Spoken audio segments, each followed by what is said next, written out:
सत्तामा बसेर लुटिराखेका केही मुठ्ठीभर मानिस बाहेक त तिनै पार्टीको कार्यकर्ता पनि खुसी छैनन्। अब मैले अस्ति भिरकोटी मण्डलमा भने जस्तै हो, नेता सब चोर हुन्, जो आए पनि उस्तै हो, हामीलाई मतलब छैन, कुरै सुन्न चाहँदैन।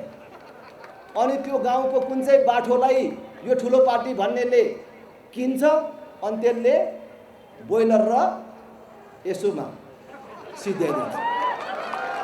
कसलाई दिए भन्ने पनि थाहा छैन। फेरि पनि यिनै विद्यमान पार्टीहरूलाई, अहिले नै नेतृत्व गरिराखेका पार्टीहरूलाई भोट दिएर यो देश बन्छ भन्नु साँडेको टाङमुनि बाल्टी थापेर दुधको आशा गर्नु जस्तो। बाल्टी थापेर दुध आउँछ? आउँछ? सिर्कना हाने पनि आउँदैन, सुमसुमे आए पनि आउँदैन। यसलाई त खाना पो पुगेन कि भनेर दाना थपिदिए पनि आउँदैन। कि साँडेको धर्मै दुध दिनु होइन, किन आउँछ? फेरि पनि भन्छु ल, यिनीहरूलाई कति वर्ष थपिदियो भने चाहिँ यिनीहरूले बनाउँछन् होला त देश, ल भन्नु न त। अब जनता जागेन र जनताले विकल्प खोजेन र राप्रपाको यो विकल्पलाई साथ दिएन भने देश श्रीलङ्का बन्न सक्छ, युक्रेन बन्न सक्छ।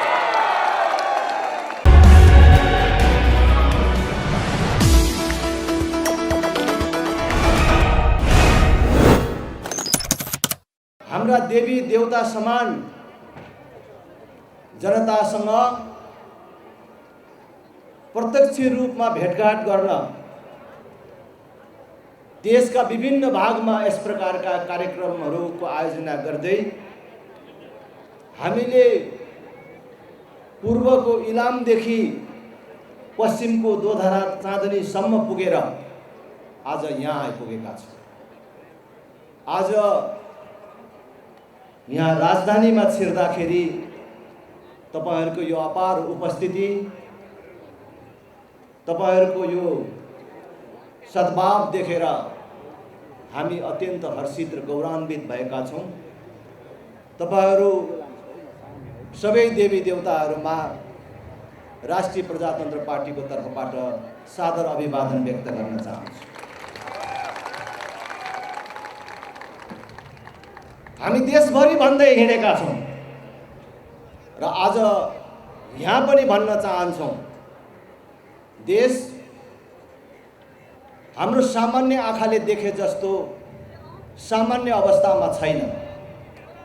हामीले सामान्य आँखाले हेर्यौं भने देश ठिकै चलेको जस्तो देखिन्छ। कहीं गोला बारुद चलेको छैन,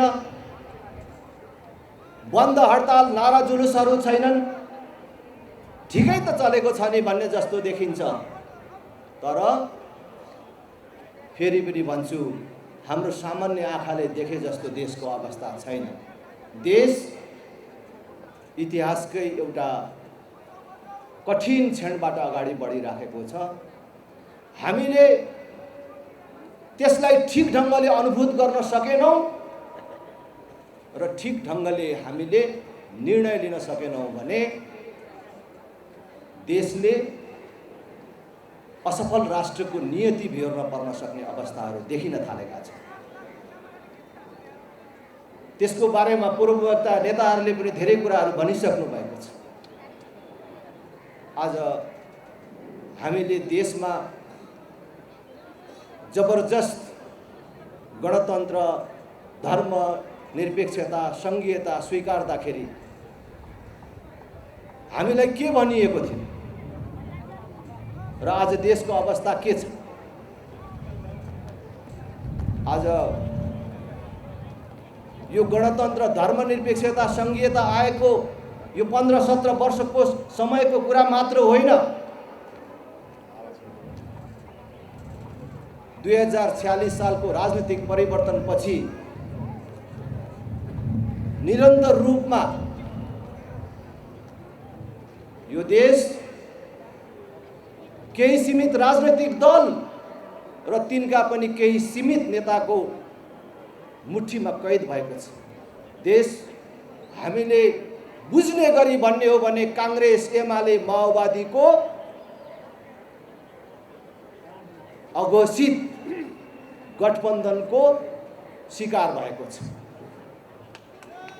यो 31-32 वर्षमा देश पूर्ण रूपले बेरोजगार उत्पादन गर्ने कारखानामा परिणत भएको छ। जुन देशको जनसङ्ख्या 3 करोड पुगेको छ भन्न पनि अहिले तथ्याङ्क विभाग स्वीकार गरिराखेको छैन। अस्ति प्रारम्भिक प्रतिवेदनमा कति बन्यो? 2 करोड 92 लाख कति भन्दै थियो। जे होस्, जुन देशको जनसङ्ख्या 3 करोड पुगेको छैन, त्यो देशको 50 लाख युवकहरू जो 18 वर्ष उमेर काटेका छन्, 50 वर्ष नागेका छैनन्, डाक्टरले जाँच्दाखेरि शरीरमा कुनै रोग नदेखिएका राम्रा र बलिया हाम्रा भाइ छोराहरू केवल परिवार पाल्नको लागि अरबको मरुभूमि र मलेसियाको जङ्गलमा पसिना बगाउन बाध्य छन्, वैदेशिक रोजगारीमा छन् भनेर भनिन्छ। दिल्ली, पन्जाब, गुजरात लगायत भारतको विभिन्न भागमा रगत पसिना बगाउन बाध्य युवाहरूको संख्या यहाँ कसले हिसाब राखेको होला भने देशको अवस्था के हो सोझै अनुमान गर्न सकिन्छ। आज ब्याङ्कमा पैसा छैन भनेर भनिन्छ, ब्याङ्कले लगानी बन्द गरेको छ, ठुल्ठुला चेकहरू साटिँदैन भनेर भनिन्छ। के हो यो? के कुराको सङ्केत हो?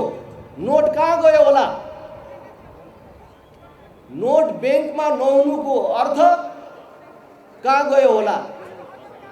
मान्छेहरू भन्छन्, जान्नेहरू भन्छन्, नोट काला व्यापारीहरू र 31 वर्षदेखि यो देशमा प्रजातन्त्र, लोकतन्त्र, गणतन्त्रको नाममा जनतालाई कैद गरेर झुक्क्याएर शासन गर्ने नेताहरूको घरमा थन्केको छ भनेर भन्छ।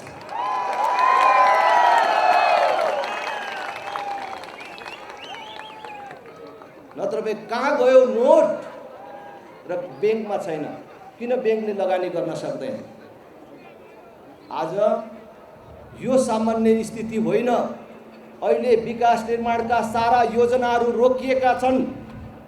काम भइसकेका ठाउँमा भुक्तानी रोकिएको छ। के भइराखेको छ? राष्ट्र ब्याङ्कले गुहार्दैछ गैर आवासीय नेपालीहरूलाई खाता खोलिदिनु पर्यो, पैसा जम्मा गरिदिनु पर्यो भनेर। आज डलर सकिँदै गयो, विदेशी मुद्रा सकिँदै गयो, कतैबाट आउन छोड्यो, भएको खर्च भएर सकिन लाग्यो। अब यही अवस्था हो भने अब धेरै समय धान्न सक्दैन भनेर सरकार भनिराखेको छ। तर त्यो सरकार अहिले पनि जनताका अत्यावश्यकीय वस्तुहरू मात्रै खरिद गर्ने अथवा भित्र्याउने, आयात गर्ने भन्नेमा लाग्नुको बदला सुपारी जस्तो तस्करीको लागि प्रयोग गर्ने वस्तुहरू आयातको लागि छुट दिइराखेको छ र सुविधा दिइराखेको छ। अहिले अन्तिम क्षणमा पनि देश लुट्नको लागि यो सरकार आफ्नो निर्णयहरू त्यही ढङ्गले अगाडि लगिराखेको छ। त्यसकारण म फेरि पनि भन्छु, देशको अवस्था सामान्य छैन। अब काङ्ग्रेस, एमाले, माओवादी मात्रै असफल भएनन्, यिनीहरू त असफल भइसके। 31 वर्ष मौका पाउँदाखेरि पनि यिनीहरूले देश चलाउन सकेनन्, बनाउन सकेनन्। हाम्रा युवाहरूले एकै ठाउँ 1000ले काम गर्न पाउने एउटा उद्योग खोल्न सकेनन्। यिनीहरू त असफल भए। यिनीहरू असफल हुँदाखेरि हामीलाई कुनै पीर चिन्ताको विषय होइन, उनीहरू असफल हुँदा हामीलाई कुनै दुःखको विषय छैन। तर देश असफल बनाउन लागे, देश असफल बाटोमा गयो, त्यो हाम्रो चिन्ताको विषय हो। त्यसैले राष्ट्रिय प्रजातन्त्र पार्टीले गएको महाधिवेशनमा काङ्ग्रेस, एमाले, माओवादी असफल भए पनि राष्ट्रिय प्रजातन्त्र पार्टीलाई असफल हुने छुट र सुविधा छैन। राष्ट्रिय प्रजातन्त्र पार्टीले यो जिम्मेवारी लिनुपर्छ भनेर हामीले नेतृत्व परिवर्तन गरेर नवीन राप्रपा बनाएर तपाईहरूको बीचमा हामी आएका छौँ। हाम्रा अग्रजहरूको आशीर्वाद, तपाईँ जनता जनार्दनको साथबाट सङ्कटमा परेको यो देशलाई त्राण दिने, मुक्त गराउने सङ्कल्पका साथ हामी तपाईहरूको बीचमा आएको छौँ। एकचोटि साथ र सहयोग दिनुहोस् भन्ने म अपिल गर्न चाहन्छु। आज देशको सबभन्दा ठुलो शत्रु भ्रष्टाचार हो। भ्रष्टाचार कति व्याप्त छ त्यो मैले भनिराख्नु पर्दैन। आज देशमा कुनै उद्योगीले उद्योग खोल्न खोज्यो भने तपाईले राम्रो काम गर्न लाग्नु भएछ। तपाईको काम आजै हुन्छ र तपाईलाई कहाँ असुविधा हुन्छ हामी सहयोग गर्छौं भन्नुको बदला कसैले उद्योग खोल्न खोज्यो भने यी ठुला भन्ने पार्टीका नेताहरू र तिनका कार्यकर्ताहरू गाउँघरमा के गर्छन् र माथि सरकारमा बस्नेहरू के गर्छन् तपाईहरुलाई थाहा छ। हरेकलाई त्यो उद्योगमा अंश चाहिन्छ, शेयर चाहिन्छ। कसैले त्यो सबै गरेर खोल्यो भने पनि सबैले त्यहाँ युनियन खोलेर सबैले दुःख दिएर त्यो उद्योग बन्द गराएरै छोड्छ। आज कोही उद्योगहरू, सरकारी उद्योगहरू निर्णय गरेर बेचेर खाए, कुनै उद्योगीले मेहनत गरेर आँट गरेर खोलेको थियो भने पनि त्यसलाई निचोरेर बन्द गर्न लगाए। देशको अवस्था आज यो देशमा कुनै करदाताले कर तिर्नको लागि पनि घुस खुवाउनु पर्ने अवस्था छ भनेपछि देशको अवस्था के छ? अनि यो सामान्य अवस्था हो? एउटा आमाले छोरा जन्माएर बल्ल छोरा हुर्कियो भनेको भोलिपल्ट आफ्नो काख रित्तो पारेर परिवार पाल्नको लागि छोरालाई अरबियनको नोकर हुन पठाउनु पर्ने बाध्यकारी स्थिति छ। देशभित्र गरी खाने स्थिति छैन। हाम्रो एउटा बहिनीले, छोरीले बिहे गरेको भोलिपल्ट आफ्नो श्रीमानलाई, पतिलाई परिवार चलाउनको लागि राम्रो चिनाजाना पनि नहुँदैखेरि हात हल्लाएर बिदा गर्नुपर्ने नियति देशले कति वर्ष अब बिहोर्नु पर्ने? दिनको 1500 भन्दा बेसी हाम्रो भाइ छोराहरू देश छोडेर जान बाध्य छन्। अनि झन्डै आधा दर्जनको संख्यामा एउटा सपना बोकेर गएका ती युवाहरू काठको बाकसमा प्याक भएर फर्केर आइरहेका छन्। सारा युवाहरूलाई विदेशीको नोकर हुन पठाउने अनि देश चलाएको छु भन्नेहरूलाई कहिलेसम्म साथ दिने?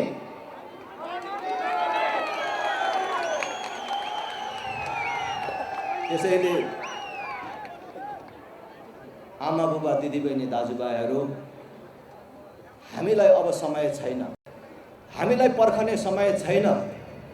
कुनै पनि पार्टी, कुनै पनि नेताले पटक पटक मौका पाउँदाखेरि पनि जनताले सम्झने गरी एउटा कुरा छोडेर जान सक्दैन। जनतामा आशा जगाउँदैन भने त्यसैलाई फेरि साथ दिइराख्नु भनेको त्यो गल्ती काममा आफू पनि सहभागी हुनु हो। देश बिगार्ने काममा आफू पनि सहभागी हुनु। म कांग्रेस, एमाले, माओवादीको आलोचना गर्न चाहन्न। तपाईहरुको स्मरणको लागि, तपाईहरुलाई बुझाउनको लागि मात्रै ती पार्टीहरुको नाम लिन चाहन्छु। अब कांग्रेस, एमाले, माओवादीलाई कति हेरेपछि यो देश बन्छ होला त? तिनका नेताहरूलाई कतिचोटि प्रधानमन्त्री र कति वर्ष म्याद थपिदियो भने यो देश बन्छ होला त? अब यिनै पार्टी र यिनै नेतालाई भोट दिएर देश बन्छ भन्नु भनेको यो देश बर्बाद गर्ने काममा सहभागी हुनु हो। यत्रो मौका पाउँदाखेरि देखाएनन्, अब फेरि देखाउँछन् कि भन्ने भूल गर्न हुँदैन। हाम्रो पार्टीमा त हामीले संकल्प गरेको छौं। हाम्रो पार्टीको अध्यक्षको हैसियतले म तपाईहरुको अगाडि प्रतिबद्धता व्यक्त गर्न चाहन्छु। एउटा मान्छेले एक कार्यकाल होइन 2 कार्यकाल पाउँदा पनि देखाउन सकेन भने तेस्रो कार्यकालमा देखाउँछ? 5 वर्ष 10 वर्षमा देखाउन सकेन भने 11 वर्षमा देखाउँछ? राजेन्द्र लिङ्गदेनले भरसक यो एक कार्यकालभन्दा अध्यक्ष खाँदैन कोही राम्रो साथी निस्कियो भने, कहिले राम्रो गर्दैछस् अरू थाम भन्यो भने अरू एक कार्यकालभन्दा खाँदैन। 2 कार्यकालभन्दा बेसी एउटा मान्छेलाई कति दिने हो? 10 वर्ष एउटा मान्छेको लागि पर्याप्त, उसले दुनियाँ बनाउन सक्छ, दुनियाँ बदल्न सक्छ। त्यसमा नसक्ने मान्छेले 10 वर्षमा सकेन, अब एकचोटि दिनु न भनेर 11 वर्षमा गर्न सक्छ। त्यसकारणले हाम्रो पार्टीले भनेको छ, अब अरूलाई दोष दिने मात्रै होइन, परिवर्तन आफ्नैबाट सुरु गर्ने भनेर अब हाम्रो पार्टीमा हामी चाहिँ टुङ्गो लगाएर आएका छौँ। पार्टी अध्यक्ष पनि एउटा मान्छेले 2 चोटि भन्दा हुन नपाउने, राप्रपाबाट प्रधानमन्त्री नै भइएछ भने पनि एउटा मान्छेले 2 चोटि भन्दा बेसी हुन नपाउने।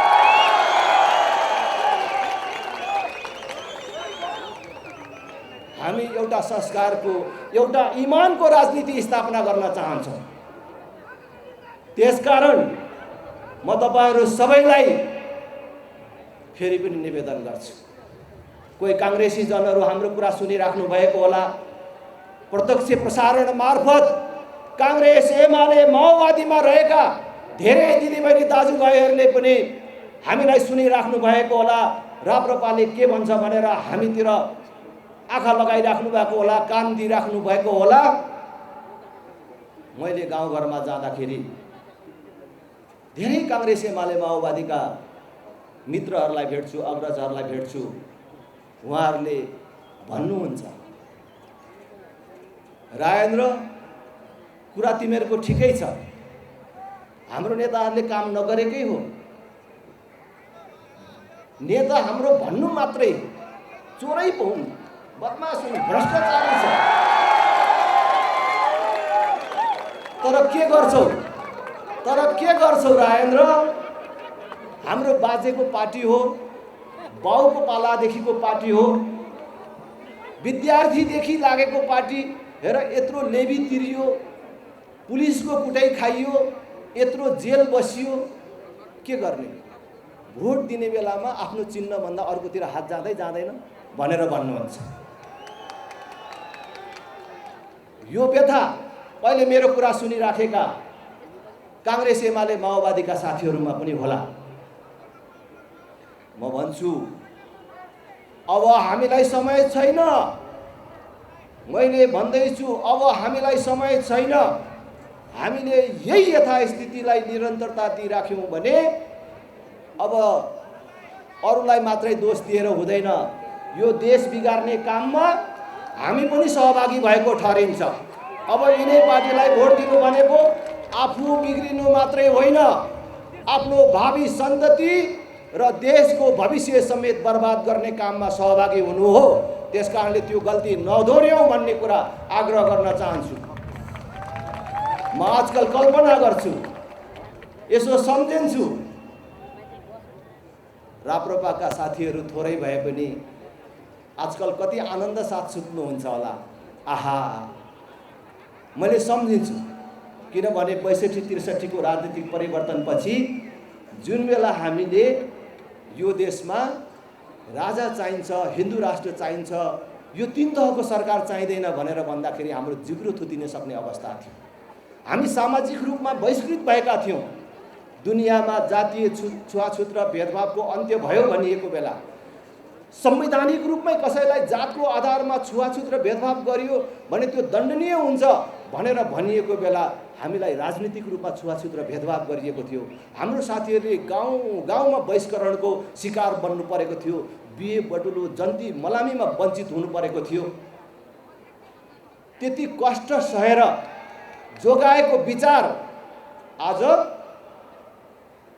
भोट नदिए पनि कांग्रेस एमाले माओवादीका मानिसहरूले पनि त्यही ठिक थिएछ, राजा त चाहिने नै रहेछ, हिन्दू राष्ट्र चाहिने नै रहेछ भनेर भन्न थालेको देख्दाखेरि हाम्रो साथीहरूलाई कति आनन्द आइराखेको होला कि हामी ठिक बाटोमा हिँडेको रहेछौँ, देश बचाउने र बनाउने विचार लिएर हिँडेका रहेछौँ भनेर आनन्दले कसरी सुत्छन् होला भन्ने मलाई लाग्छ। भने अर्कातर्फ कांग्रेस एमाले माओवादीमा भएका, देश ठग्ने काममा सहभागी नभएका,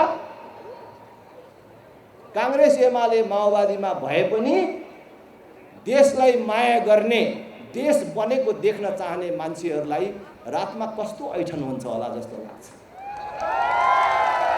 किनभने मानिसले दिउँसो आम मानिसको बिचमा आत्मालोचना गर्ने मौका पाउँदैन, आफ्नो बारेमा समीक्षा गर्ने मौका पाउँदैन। तर जब मध्यरात हुन्छ र बिउजन्छ मान्छे, त्यसबेला उसले आफ्नो बारेमा समीक्षा गर्छ, आत्मालोचना गर्छ। म पनि कहिलेकाहीँ राति छटपटाउँछु जब दिनमा कोही साथीसँग कुनै कुरामा चित्त नबुझेर झर्कन्छु, फ्याट्टै रिसाउँछु, त्यसबेला मलाई थाहा हुँदैन। तर जब मध्यरात हुन्छ र बिउजन्छु कि मलाई मनमा लाग्छ, आहा म किन रिसाएको होला, म नरिसाएको भए पनि त हुन्थ्यो नि भन्ने जस्तो मलाई लाग्छ र रातभरि निद्रा लाग्दैन। मैले त्यत्रो मान्छेको अगाडि उसको मन दुखाएँ भन्ने कुराले मलाई पिर्छ। त्यस्तै गरेर आज काङ्ग्रेस एमाले ठिक गरेको छैनन्, माओवादीले ठिक गरेको छैन भन्ने थाहा पाइकन त्यो पार्टी र त्यो पार्टीको नेतालाई भोट दिएकोमा त त्यस्तो साथीहरूलाई रातभरि कति पिर हुन्छ होला, कति छटपटी हुन्छ होला, कति ऐठन हुन्छ होला भन्ने मलाई लाग्छ। त्यसकारण अब यो धेरै ऐठन नबोकौँ, यो धेरै पिर नबोकौँ, यसले बिमार ल्याउँछ। हर रात यसरी छटपटाउन थालियो भने आफ्नो क्षति हुन्छ। त्यसकारण राष्ट्रिय प्रजातन्त्र पार्टीले ओखती लिएर आएको छ, औषधि लिएर आएको छ। अब एकचोटि राष्ट्रिय प्रजातन्त्र पार्टीमा जोड्यौँ, राष्ट्रिय प्रजातन्त्र पार्टीलाई मद्दत गरौँ। राष्ट्रिय प्रजातन्त्र पार्टीले अहिले लिएर आएको कुरा एउटा पार्टीको कुरा मात्रै होइन, हामी सबैभन्दा माथि देश छ, देशभन्दा माथि अर्को केही कुरा पनि छैन। र राष्ट्रिय प्रजातन्त्र पार्टीले अहिले लिएर आएको मुद्दा भनेको देशको मुद्दा हो, देश बचाउने र बनाउने मुद्दा हो। त्यसकारण कोही काङ्ग्रेस एमाले माओवादीमा भएका साथीहरू डराएर भाग्नु पर्दैन, आउनुहोस् जोडिनुहोस् भन्ने कुरा म अपिल गर्न चाहन्छु। र बाँकी समय यो देश बचाउने र बनाउने अभियानमा सक्रिय सहभागी हुँ भन्ने म आग्रह गर्न चाहन्छु। र अझै बुझ्ने भाषामा भन्न चाहन्छु, जो मैले अहिले दिनमा दर्जनौं पटक भन्दै आएको छु र आज पनि चाहिँ म यहाँ भन्न चाहन्छु कि अहिले पनि फेरि पनि यिनै विद्यमान पार्टीहरूलाई, अहिले नै नेतृत्व गरिराखेका पार्टीहरूलाई भोट दिएर यो देश बन्छ भन्नु साँडेको टाङमुनि बाल्टी थापेर दुधको आशा गर्नु जस्तो। साँडेको टाङमुनि बाल्टी थापेर दुध आउँछ? आउँछ? सिर्कना हाने पनि आउँदैन, सुमसुमे आए पनि आउँदैन। यसलाई त खाना पो पुगेन कि भनेर दाना थपिदिए पनि आउँदैन। कि साँडेको धर्मै दुध दिनु होइन, किन आउँछ, किन दिन्छ? उसलाई दुःख मात्रै हुन्छ, त्यो आउँदैन। त्यो बाल्टी थाप्नेलाई पनि दुःख हुन्छ, साँडेलाई पनि दुःख हुन्छ। आज यो पार्टीहरू त्यस्तै बाँझो भइसके। फेरि पनि भन्छु, ल यिनीहरूलाई कति वर्ष थपिदियो भने चाहिँ यिनीहरूले बनाउँछन् होला त देश, ल भन्नु न त। अब जनता जागेन र जनताले विकल्प खोजेन र राप्रपाको यो विकल्पलाई साथ दिएन भने देश श्रीलङ्का बन्न सक्छ, युक्रेन बन्न सक्छ।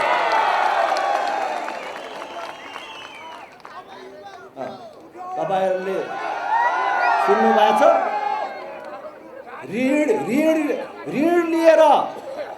ऋण लिएर देश चलाउने, अनुदान लिएर देश चलाउने नेताहरूले श्रीलङ्कालाई कहाँ पुर्याए? अस्ति हाम्रो ज्ञानेन्द्र शाही भन्दै हुनुहुन्थ्यो, टमाटरको 1 केजी टमाटरको 1800 पुग्यो रे। अस्ति बबिता बस्नेतले घटना र विचारमा लेख्नु भएको थियो, उहाँको साथी श्रीलङ्कामा हुनुहुन्छ अरे, घरमा पैसा छ अरे, किन्ने चिज छैन अरे।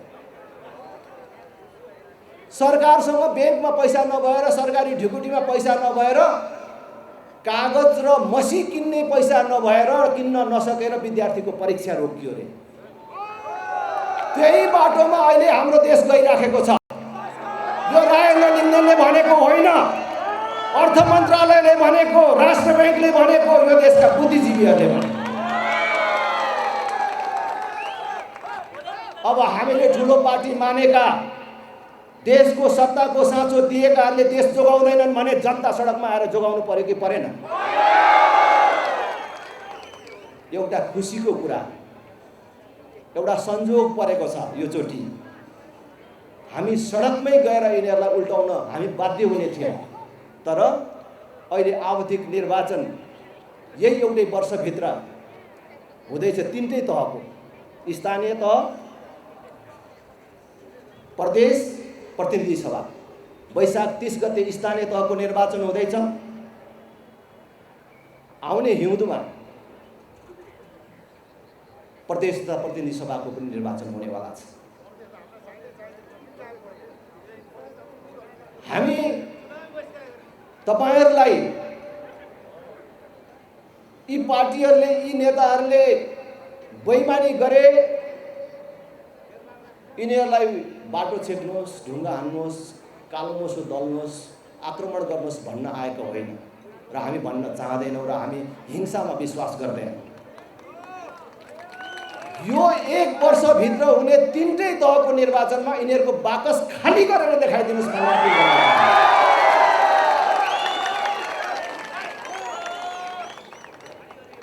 जनता यो कुनै पार्टीको गोठको गाईबस्तु होइन। जनता सार्वभौम छ, स्वतन्त्र छ, आफ्नो भाग्य भविष्यको बारेमा निर्णय गर्न सक्षम छ भन्ने कुरा यसपालि प्रमाणित गरेर देखाइदिउँ। कति भाग्यलाई दोष दिएर बस्नुहुन्छ? मेरो गाउँमा 5 वर्ष अगाडि भोट माग्न जाँदाखेरि, खास गरी आजको कचन कवलमा पाठामारी, केचना, बन्यानी, बालुमाडी, घेराबारी, पथरिया जस्ता गाविसहरू थिए। त्यो ठाउँमा भोट माग्न जाँदा, भेटघाट गर्न जाँदाखेरि त्यहाँका मतदाताहरू भन्नुहुन्थ्यो, आकाशमा जब पानी पर्ने सङ्केतहरू देखिन्थ्यो, बादल मडारिन थाल्थ्यो, हेर्न राजेन्द्र, अब मजाले पानी पर्यो मात्रै भने पनि यहाँ त एम्बुलेन्स पनि चल्न सक्दैन। हाम्रो कोही दिदी बहिनीलाई सुत्केरी व्यथाले चेप्यो र कसैलाई सर्पले टोक्यो भने अस्पतालको मुख देख्न नपाएर मर्नुपर्छ। पूर्व जन्ममा के पाप गरिएछ र यो ठाउँमा आएर बसिएछ हरे भनेर भन्नुहुन्थ्यो। अनि मैले के भन्थेँ उहाँहरूलाई, पूर्व जन्ममा कुनै पाप गरेर, पूर्व जन्ममा कुनै गल्ती गरेर श्राप पाएर तपाईले यो दुःख पाएको होइन। गएको चुनावहरूमा ठीक पार्टी र ठीक नेता चुन्न नसकेकोले तपाईले यो दुःख पाएको हो। मलाई लाग्छ मेरो निर्वाचन क्षेत्रका मेरा प्रिय आदरणीय मतदाताहरूको व्यथा देशको व्यथा हो। तपाईँ काठमाडौँमै बस्ने मानिसहरूलाई, यो उपत्यकावासीका पनि अनेक कथाहरू होलान्। को मान्छे आज खुसी छ? को मान्छे खुसी छ? व्यापारी खुसी छ? कर्मचारी खुसी छ? मजदुर खुसी छ? ट्याक्सी ड्राइभर खुसी छ? किसान खुसी छ? घर बाल लगाएर खाने मान्छे खुसी छ? को मान्छे खुसी छ? सत्तामा बसेर लुटिराखेका केही मुठ्ठीभर मानिस बाहेक त तिनै पार्टीको कार्यकर्ता पनि खुसी छैनन्। त्यसकारण तपाईहरू सबलाई लाग्छ होला नि, आज काठमाडौँमा बसे भन्नु मात्रै छ। विश्लेषकहरू भन्छन् काठमाडौँ त अहिले कुनै आणविक भट्टीमाथि बसिराखेको अवस्थामा छ, यो कुनै पनि बेला विस्फोटन हुन सक्छ भनेर भन्छ, कुनै पनि बेला बर्बाद हुन सक्छ भनेर भन्छ, सबतिरबाट यो खतरामा छ भनेर भन्छ।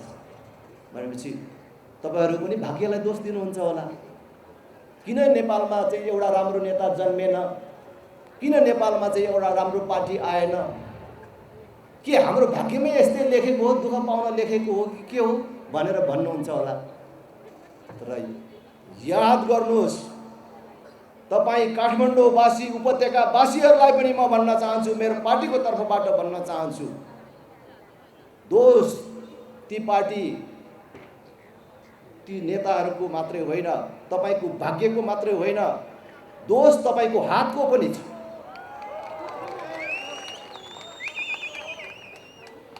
त्यसकारण भाग्यलाई दोष नदिनुहोस्, देशलाई दोष नदिनुहोस्।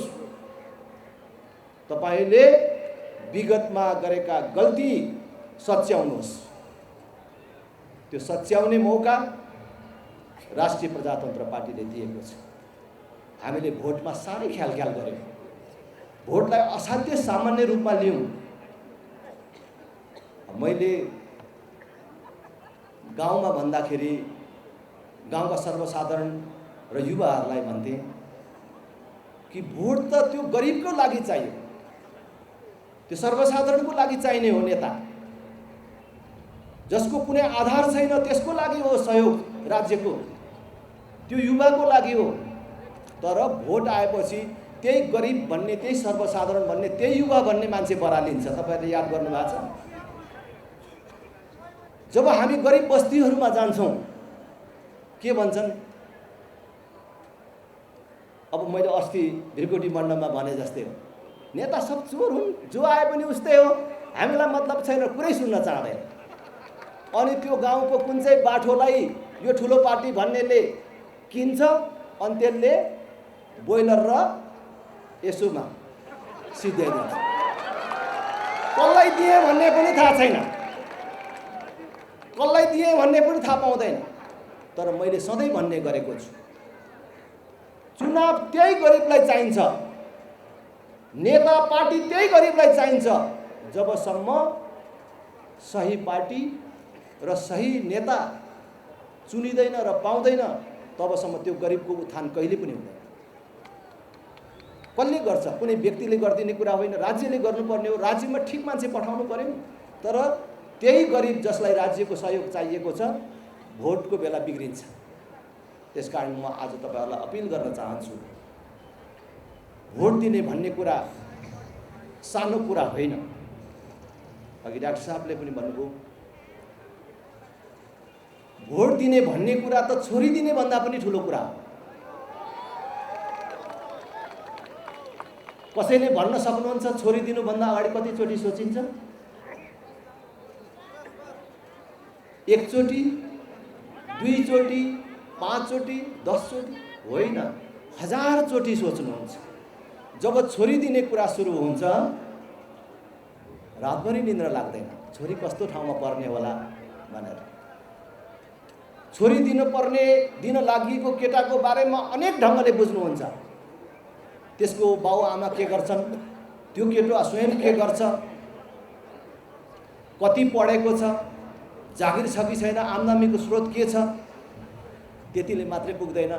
जाँडक्सी खान्छ कि खाँदैन, चुरुट बिडी खान्छ कि खाँदैन, त्यतिले मात्रै चित्त नबुझेर त्यसलाई अझै राम्रो बुझ ठिटी घुमाएर हिँड्ने चलन छ कि छैन त्यसको भनेरसम्म पनि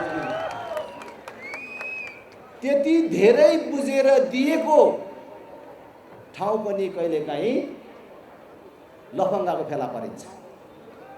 कहिलेकाहीँ त्यति बुझ्दा बुझ्दै पनि छोरी लफङ्गाको फेला पर्छ। तर यदि तपाईँले दिएको छोरी लफङ्गाकै हातमा परेछ भने पनि बिग्रिने को हो तपाईँको एउटा छोरी हो। 2टा छोरी छ भने अर्को छोरीलाई केही फरक पर्दैन। तर तपाईँले दिएको एउटा भोट गलत पार्टी र गलत नेतालाई परेछ भने पुरै देश बर्बाद हुन्छ। आज त्यही कुरा भइराखेको छ। त्यसकारण भोट दिने बेलामा सबै गम्भीर बनाउँ र अब भोट आइराखेको छ, भोट आइराखेको छ। आज देश मागेर चलाउनु पर्छ भन्नेहरूले देशको नेतृत्व गरिराखेका छन्। अस्ति भर्खर एमसीसी सम्झौता मार्फत ठुला पार्टी हुँ भन्नेहरूले 60 अरब ल्याउने निर्णय गरे। उनीहरूले के भनिराखेका छन् भने यो एमसीसीले केही किलोमिटर बिजुली कुदाउने ट्रान्समिसन लाइन बनाउने भनेर भनेको छ र केही किलोमिटर बाटो स्तरोन्नति गर्ने भनेको छ। यत्रो विवादास्पद सम्झौता गरेर त्यो पैसा ल्याएर गरिने काम के हो भन्दाखेरि बिजुलीको तार टाङ्ने, त्यो पनि भारतसँग जोड्नको लागि। भविष्यमा भारत र बङ्गलादेशलाई बिजुली बेच्न पर्छ, हाम्रो देशमा धेरै बिजुली उत्पादन हुँदैछ, त्यो हामीले मात्रै यहाँ खर्च गर्न सक्दैनौँ। त्यसकारण अहिले यो सहयोग लिएर त्यो तार टाँगिराख्नुपर्छ। पछि हामी कहाँबाट पैसा ल्याएर त्यो तार टाँगेर फेरि भारतलाई बिजुली बेच्ने, बङ्गलादेशलाई बेच्ने भनेर चाहिँ उनीहरू भन्छन्। यसबाट पनि तपाईहरूले खास गरी हाम्रो युवा साथीहरूले बुझ्नुपर्ने हो, आजको दिनमा हाम्रो बिजुली भविष्यमा भारतलाई चाहिन्छ भन्ने लाग्छ होला, तर दुनियाँमा यति चाँडो चाँडो प्रविधिको विकास भइराखेको छ कि आजै हामीले आविष्कार र नयाँ चिज भनेको चिज भोलि नै काम नलाग्ने भइराखेको छ। अहिले हामीले हिसाब गर्दाखेरि भविष्यमा भारतलाई बिजुली चाहिन्छ, हाम्रो बिजुली चाहिन्छ भन्ने हामीलाई लागेको होला, तर जुन बेला हामीले बिजुली उसलाई बेच्नुपर्ने बेला हुन्छ त्यति बेला भारतले आफै वैकल्पिक ऊर्जाको विकास गरेर तिम्रो बिजुली मलाई नचाहिने भयो भने के गर्ने? त्यसबेला त्यो तारमा के कुदाउने लगाउनुहोस् त। 31 वर्ष देश चलाएर हेरेका पार्टीहरूमध्ये कुनै एउटा पार्टी र कुनै एउटा नेता निस्किएन जसले हाम्रो बिजुली कतै बेच्ने होइन, अब बिजुली हाम्रै देशमा खपत गर्ने। अहिले पनि कैयौँ घरहरूमा बिजुली पुगेको छैन, त्यहाँ पुर्याउने, किसानहरूको खेत खेतमा बिजुली पुर्याउने। अब हाम्रो देशको अधिकांश गाडीहरू बिजुलीले चार्ज गरेर चलाउने, बिजुलीबाट चलाउने व्यवस्था, प्रदूषणको पनि अन्त्य हुन्छ, डिजेल पेट्रोल ग्यास पनि किन्नु पर्दैन। गाडी मात्र चलाउने होइन, अब हाम्रा आमा दिदीबहिनीहरूले चुल्हामा ग्यास बाल्ने होइन, बिजुलीले भात पकाउने, ग्यासभन्दा सस्तोमा बिजुली दिने संसारभरका लगानीकर्ताहरूलाई आह्वान गर्ने, औ हाम्रो देशमा आएर जसले हजारौं मान्छेलाई रोजगार दिने प्रदूषण मुक्त उद्योग खोल्छ, त्यसलाई संसारको सस्तो दरमा बिजुली दिन्छौँ, लोड सेडिङ नहुने व्यवस्था मिलाउँछौँ, कुनै पार्टीले युनियन खोल्न नपाउने व्यवस्था मिलाउँछौँ। तिमीलाई कति मान्छेलाई रोजगार दिन्छौ त्यसको आधारमा 10 वर्ष 20 वर्ष कर पनि लिँदैनौ भन्यो भने संसारभरिका लगानीकर्ताहरू यहाँ आउँछन् कि आउँदैन? हाम्रै दाजुभाइहरूले उद्योग खोल्छन्, एनआरएनका मान्छेहरूले उद्योग खोल्छन्, आउँछन्। हाम्रो भाइ छोराहरूले 30-40 हजार रुपियाँको लागि अरब मलेसिया जानु पर्दैन, यही देश बन्छ। अनि हामीले बिजुली किन बेच्नु पर्यो? हामीले बिजुली किन बेच्नु पर्यो? भारतलाई त्यसबेला बिजुली चाहिन्छ भने हाम्रो सरकारले गौरवका साथ भन्ने, हामीले गौरवका साथ भन्ने नि तपाईलाई बिजुली चाहिन्छ भने त्यो बिजुली पठाउने तार चाहिँ हामी टाङ्नु सक्दैनौँ, आफै टाँगेर लानु है भनेर भन्ने नि। खै त त्यस्तो कसैले भन्न सकेन। त्यसकारण मैले भने यिनीहरू बाँझो परिसके, यिनीहरूको सोच बाँझो परिसक्यो। विदेशीको सहयोग नलिकन देश चल्दैन मात्रै होइन, यिनीहरूले देशको निर्णायकत्व विदेशीलाई सुम्पिए, यो कुरा उनीहरूले भनिराखेका छन्। विदेशीको सहयोग बिना देश बन्दैन, विदेशीको सहयोग बिना प्रधानमन्त्री हुन सकिँदैन, विदेशीको सहयोग बिना बनियो भने पनि टिक्न सकिँदैन भन्ने मानसिकता यिनीहरूमा गढ्यो, जसले गर्दाखेरि आज पुरै देशलाई दास मानसिकतातर्फ लगिराखेका छन्। त्यसबाट मुक्त हुनको लागि पनि यिनीहरूको विकल्प हामीले खोज्न जरुरी छ। तपाईँलाई थाहा छ आज यिनीहरूले डिजेल, पेट्रोल, ग्यास जस्ता इन्धनमा आयात कम गर्नको लागि उनीहरूले के प्रयास गरेका छन्? कुनै प्रयास गरेको देख्नु भएको छ? यो 8 महिनामा मात्रै झन्डै 1.5 खरबको इन्धन आयात भयो। याद गर्नुहोस् 1.5 खरब भनेको कति हो? त्यसको बदला हाम्रो सबै बिजुलीले चलाउने अथवा डिजेल पेट्रोल ग्यासको बदला बिजुलीले काम गर्ने हो भने हामीले त्यो पैसा बाहिर पठाउनै पर्दैन। त्यसकारण नयाँ सोच, नयाँ दृष्टिकोणका साथ देशलाई अगाडि लानको लागि एकचोटि राष्ट्रिय प्रजातन्त्र पार्टीलाई साथ दिनुहोस्। स्थानीय तहको निर्वाचन आउँदैछ। राष्ट्रिय प्रजातन्त्र पार्टीले स्थानीय तहमा जहाँ जहाँ चुनाव जित्छ त्यहाँ 12 कक्षासम्म पूर्ण रूपले निःशुल्क हुन्छ। शैक्षिक गुणस्तर वृद्धि हाम्रो पहिलो प्राथमिकता हुन्छ। हामीलाई थाहा छ सबै विकासको मूल शिक्षा हो। जबसम्म शिक्षामा सुधार र विकास हुँदैन अरू कुनै विकासले पूर्णता पाउँदैन। त्यसकारण शिक्षामा हामीले उच्च प्राथमिकता दिन्छौँ। पूर्वाधार विकास, सहरी सरसफाई, खानेपानी, सम्पदाको संरक्षण यो हाम्रो जिम्मेवारी हुन्छ। यहाँ आज काठमाडौँका बासिन्दा, खास गरी रैथाने नेवार दाजुभाइ दिदीबहिनीहरू आफ्नो सम्पदा संरक्षणको लागि छटपटाइराख्नु भएको छ।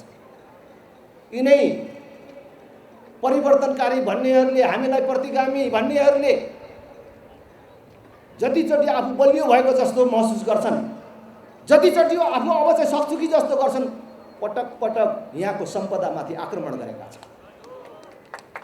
कहिले यहाँको जात्रा पर्वको खर्च कटौतीको कुरा अगाडि सारेका छन्, कहिले गुठी विधेयक ल्याएर यहाँको सम्पदा मास्ने प्रयत्न गरेका छन्। यिनीहरू बलियो हुने बित्तिकै, टाउको उठाउने बित्तिकै नेवार समुदायको सम्पदा र संस्कृतिमाथि, हाम्रो वैभवमाथि, हाम्रो गौरवमाथि आक्रमण गर्ने प्रयास गरेका छन्। हामीले चुनाव जित्यौँ भने, हामीले यो देश पायौँ भने हामी तपाईले तपाईको सम्पदा संरक्षणको लागि लड्नु पर्दैन। अहिले नेवार दाजुभाइहरू रात दिन जागा भएर काम गरिराख्नु भएको छ। त्यो गर्नु पर्दैन, त्यो सरकारले गर्छ, राज्यले गर्छ। त्यो हाम्रो जिम्मेवारी हो। तपाईको सम्पदा, तपाईको धरोहर नभत्काइकन पनि काठमाडौँको ट्राफिक जाम अन्त गर्न सकिन्छ। हामी नयाँ सोच, नयाँ दृष्टिकोणका साथ एउटा प्रयत्न गरिराखेका छौँ। त्यसकारण एकचोटि राष्ट्रिय प्रजातन्त्र पार्टीलाई साथ दिनुहोस्। महिला, बालबालिका, फरक क्षमता भएका नागरिक, ज्येष्ठ नागरिकहरू सबैको सुरक्षा र विकास हाम्रो जिम्मेवारी हुन्छ। हामीले चुनाव जित्यौँ भने हामीले जितेको पालिकामा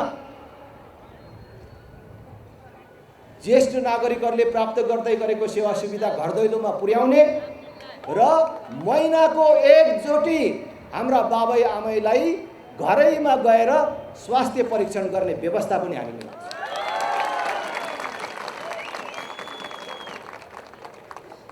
आधारभूत स्वास्थ्य सेवाबाट कसैले पनि वञ्चित हुनु पर्दैन। आधारभूत स्वास्थ्य सेवा निःशुल्क बनाउने व्यवस्था मिलाउँछौँ। हामीले जितेको पालिकामा कोही पनि नागरिकले अस्पतालको मुख देख्न नपाएर मर्यो अरे भन्ने कुरा सुन्न पर्दैन। त्यो व्यवस्था हामीले गर्छौँ। एकचोटि राष्ट्रिय प्रजातन्त्र पार्टीलाई मौका दिनुहोस्। हामीले जितेको पालिकामा सुशासन कायम हुन्छ। आजको काम भोलि भन्ने हुँदैन।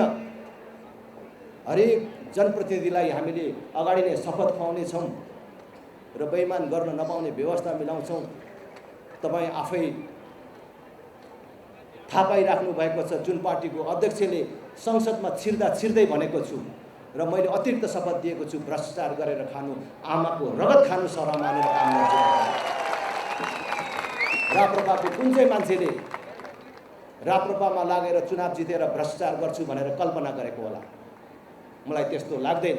र आज सार्वजनिक यो स्थलबाटै पनि भन्न चाहन्छु, यदि राष्ट्रिय प्रजातन्त्र पार्टीमा लागेर भविष्यमा अरूले कमाएको जस्तै कमाउने सपना देखेर कोही लागिराख्नु भएको छ भने त्यो भ्रमबाट मुक्त हुनुहोस् र झुकिएर राप्रपामा आउनुभएको छ भने छोडेर जानुहोस् भनेर भन्नु। हामी देशमा ध्रुवीकरण गर्न गइराखेको छौँ। देशलाई ध्रुवीकृत गर्न जरुरी भयो, हामी छुट्टिन जरुरी भयो।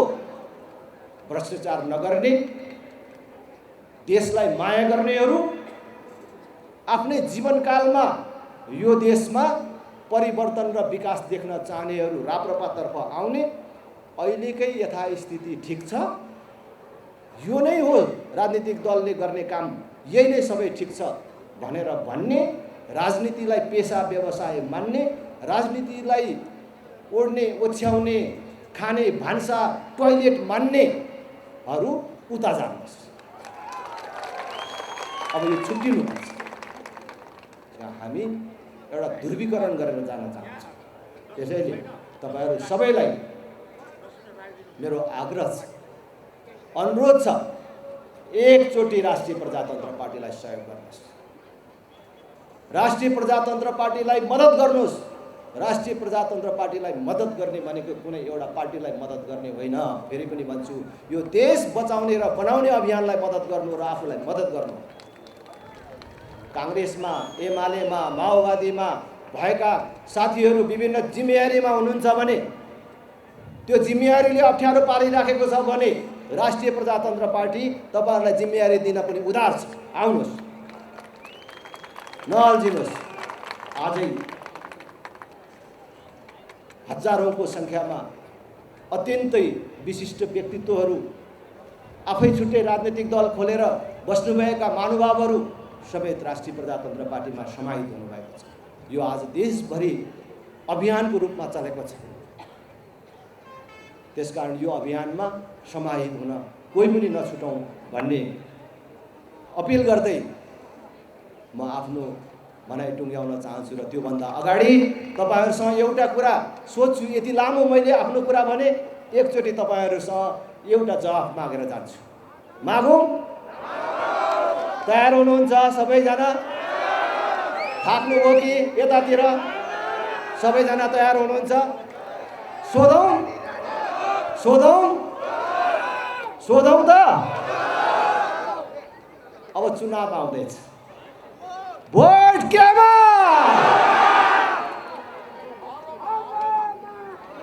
यो यसो सभा हेर्न मात्रै गएका थिए, राजेन्द्रले के भन्दो रहेछ भनेर सुन्न मात्रै गएको थिए भन्ने होला।